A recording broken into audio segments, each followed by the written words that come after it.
อะไรก็เกิดขึ้นได้กับสายน้ำเหลวๆสายน้ำเหลวๆแววๆแววๆหมุนมาอะไรก็เกิดขึ้นได้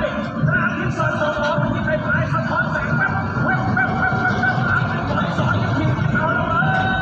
ยแม่กำลังจะแก้เกมได้ไม่ได้ของพนักงานบอกเที่ยวนี้ต้องเอาให้ได้เอาแล้วโว้ย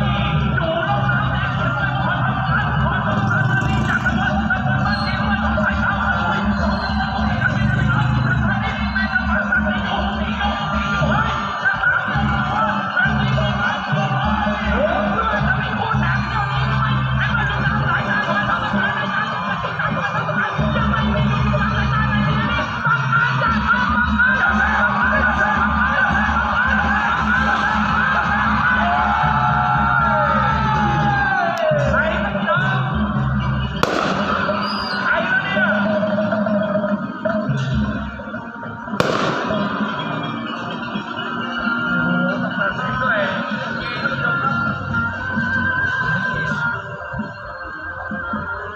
ต้องตัดสีในห้องแล้วก็